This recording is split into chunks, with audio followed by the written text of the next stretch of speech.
Right, little update. Got some things worked out on the car. Seemed to run pretty good.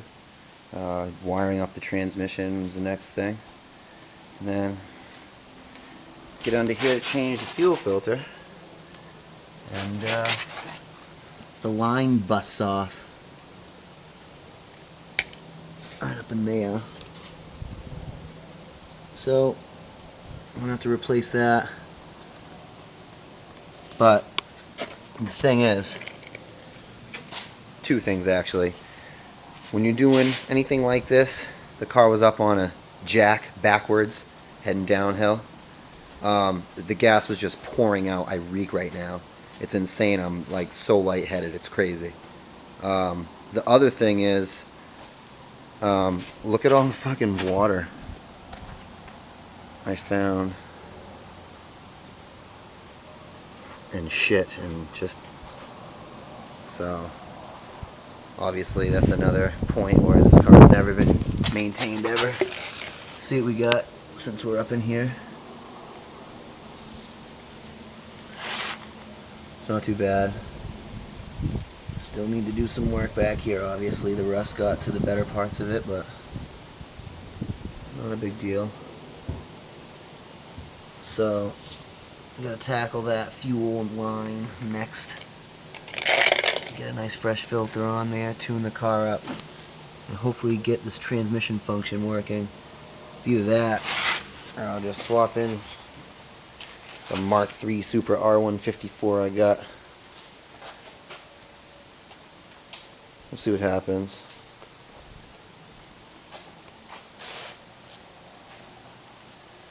Computer and wiring and stuff up here, trying to figure this out. Okay, there's no YouTube videos on this, so I'll get into this. What we got here is the one of the two remaining plugs from the JZX90.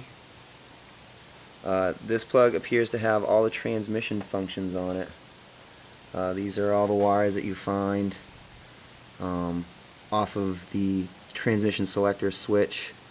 A couple of solenoids, this black one and the black one with the white stripe. These represent the park neutral switch, but for some reason it wasn't hooked up and the thing starts anyways, so it must be shorted already somewhere. But here's the other harness. It had the gray plug and it looks similar to this, and I believe that these might be some of the speedo cluster stuff, like you know, on the cluster it says that you're in drive or first or second or whatever, maybe an oil pressure or something. None of these seem to have power, so that's why I suspect when they jumped into the body harness of the Chaser, that's where these got power and somehow lit up the speedo and dash, whereas this plug has all the signals going to the ECU. So as soon as I decode that, I can help some people out with that aspect of the car as well. That seems to be a fairly undocumented part. So just a little update for y'all. I gotta get the engine mount in there as well. Try to make one, but it didn't work out. The welder shit the bed. So the intercooler shot. Obviously I need to, you know, trim the trim and such. But I want to get most of the plastic back in there. I want this to be a nice car. And got a little seat mockery.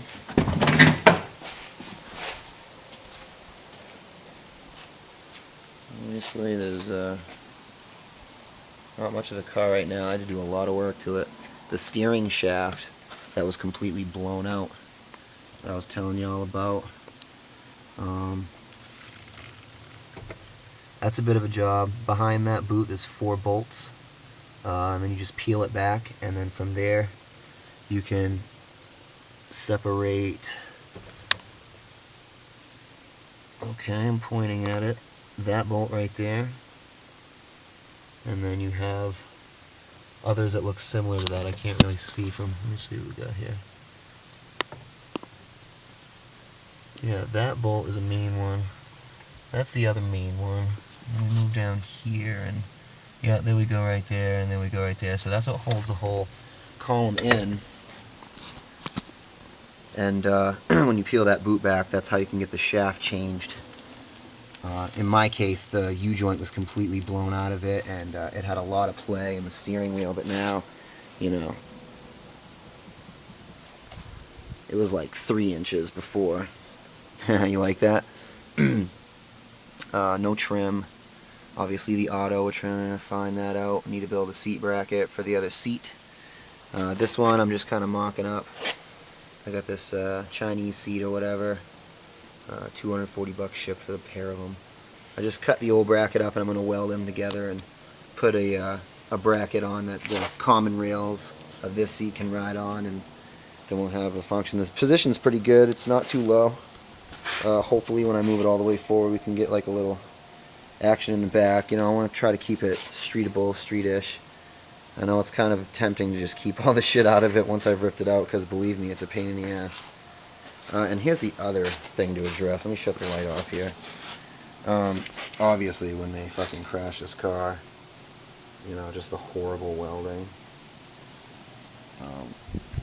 The worst part is, you know, you go up over here, they totally beat this out with like a fucking hammer that you use for carpentry.